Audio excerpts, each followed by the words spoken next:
I'm Shashank. Today we're going to talk about the Ebola virus.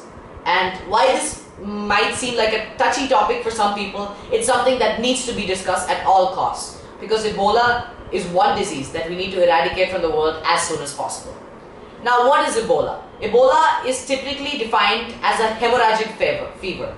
And a hemorrhagic fever is one that causes major internal bleeding, which leads to a loss in organ vitals and also eventually death. Now, what we can say about Ebola from our research so far is that we know nothing about it. Ebola is something we know almost nothing about due to its very weird and very susceptible nature. We can never track Ebola because we don't know where it goes. Now, why Ebola is such a major global concern is because of its high mortality rate. And let us talk about this mortality rate. The mortality rate of Ebola is up to 90%. Let this sink in. 9 out of 10 people who are ever contracted with Ebola will die from it within 2 weeks. Let's continue by stating the basic signs and symptoms of the Ebola virus. And how this helps you guys?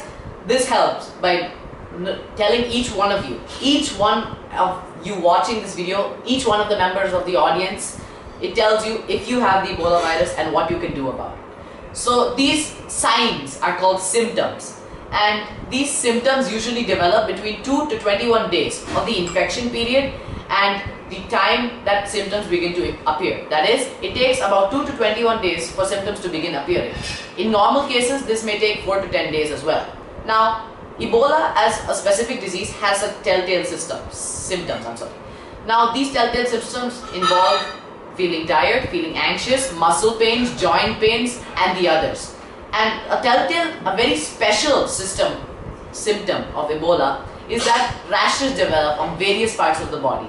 And these rashes occur in nearly half of all Ebola patients who have ever been contracted with Ebola. So a rash is something to look out for. Next, we'll talk about bleeding. Internal and external bleeding is a major part of the whole Ebola virus system. Why? Because the internal bleeding or hemorrhage kills nearly all of the Ebola patients.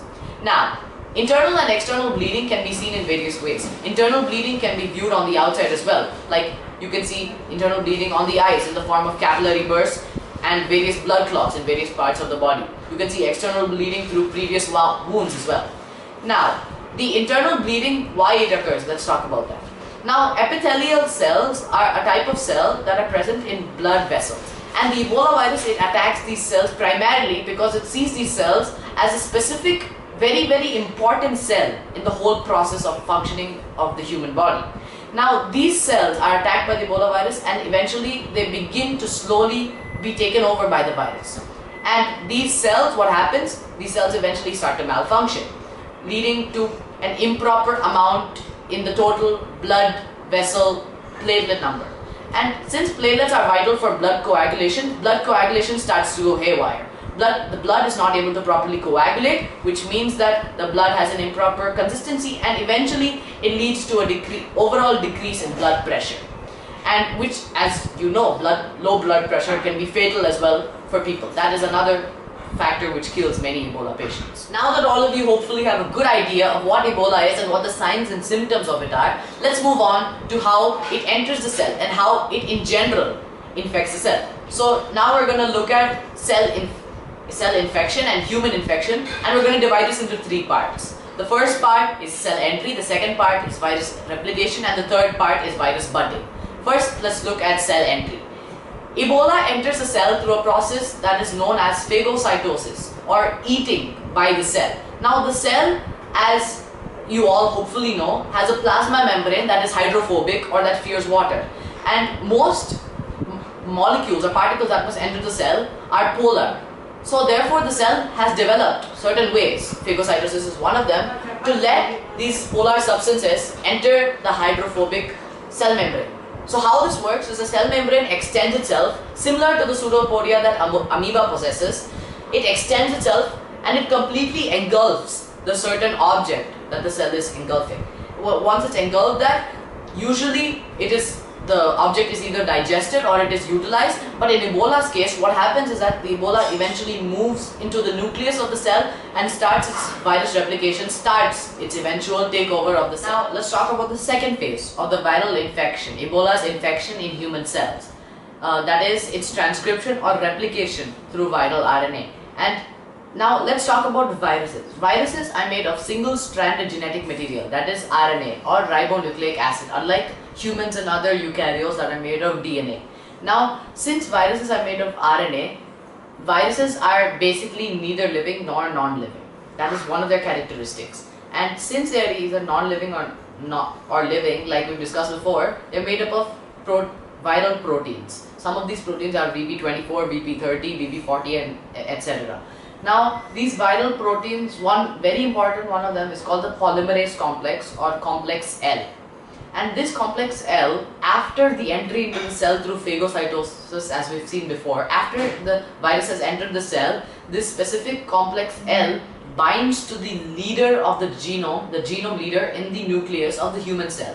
And once this RNA has binded to GNA, 7 specific mRNA or messenger RNA are formed, which help in the eventual takeover of the cell. Now, in this process, VP35 of the virus is a very important factor that has been observed by scientists to be a very vital factor in Ebola's entry and takeover of the human cell.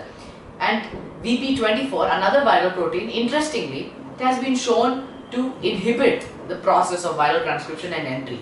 Thereby, it actually binds to the LP, the complex L and other proteins, and stops them from entering the cell and eventually taking over the cell. Keep this in mind as we go to the next one. We come to the third phase of Ebola's infection into human cells, that is cell budding or viral budding. Now, budding is basically the exit of the virus from the cell after it has entered and after it has completely replicated itself. Now, replication, the essential task that replication has done for us, replication for the virus, it has created multiple copies of the virus by binding the virus to the host cell. And the host cell now is also obedient to the virus in the literal sense of the word. Now the virus, after completely taking over this host cell and producing copies of itself, all of those copies need to get out of the cell somehow. Now, since each of these copies are essentially carbon copies of the virus is now able to leave these cells and create even more carbon copies of itself. And it does this through budding. Now, budding is aided by another viral protein that is known as viral protein or VP40. VP40 is essential in this process because it aids in overcoming the barrier of the plasma membrane. The plasma membrane essentially is a very interesting layer. It is made up of a bicuspid lipid layer that is made of 2 separate layers that are made up of lipids. And to overcome this layer, VP40 is used, and VP40 binds with certain proteins present in the lipid layer to eventually facilitate its exit from the cell. And after it has done this, all the copies of the cell are free to move on to other cells and continue to take over the body in the fashion of the virus. Now that we've completely looked at how the Ebola virus infects the human cell and how it eventually takes over all of the body, we can now look at why the Ebola virus is so deadly and why it poses such a humongous threat to the entire human population. First of all, the Ebola virus is so deadly because, first of all, there is no cure for it.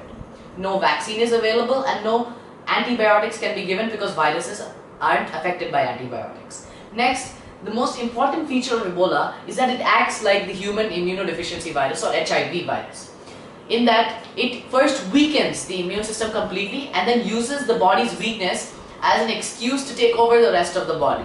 Now, how Ebola weakens the immune system, let us look at this. Ebola in general first attacks the immune system cells because it believes that these are the most important, which they are, of course. Now, these immune system cells are mainly composed of phagocytes, and the phagocytes, as we saw before, engulf the Ebola cells in a process of phagocytosis and thereby are controlled by the Ebola virus through the normal process of infection. However, how does Ebola evade the immune system? Ebola has certain viral proteins, as we discussed before, such as VP24, VP35 and VP40. And one of the most important viral proteins is GP or glycoprotein. It is in the same status as the complex L or the polymerase complex. And this GP, it binds to certain receptors in the human body's cells, such as one of the receptors on an antibody IgG is able to bind to the GP protein, and this protein, after it has binded to the receptor, which is called an epitope, after it is binded to this, it is easily able to gain access to the cell because it is already binded to one part of the cell. So that is how Ebola invades the immune system. After it has weakened the immune system, all it has to do is go over and take over all the remaining cells, and after that, even something as simple as a common cold could kill a person who has already been wiped out. So after all that we've seen, let's return to the eternal question. How do we beat the Ebola virus? Well, a vaccine is being developed through heavy research in the USA and many other countries, and scientists all over the world are looking forward and are researching with full effort on how to develop a vaccine for this. But as of now, based on what we discussed, let's look at how we can prevent Ebola. First of all, take it seriously and keep the patient in complete isolation whenever Ebola is seen in a person. Now, this is due to the fact that Ebola is transmitted through liquids and can easily be transmitted through bodily contact as well. Next, after you kept the patient in complete isolation, make sure you administer certain proteins or certain inhibitors that are able to overcome the responses that Ebola provides to the body. That is, for example, provide an excess of VP24 to Ebola, thereby limiting how much the GP can react with the receptors, and thereby shortening how much Ebola can react with the receptors and eventually enter the cell. You're cutting off Ebola's entry to the cell by adding VP24. So VP24 is another vital fact. And I encourage you, all of the viewers, to look into this topic. It is a very interesting one, and it's a very vast one. I hope I've summarized this as concisely as possible, and I've referenced many academic papers, and all due credit goes to them. Now, after all that we've seen, I hope that you have gained interest in the Ebola virus and will look forward to developing a vaccine or a cure for it for the whole human population. Thank you.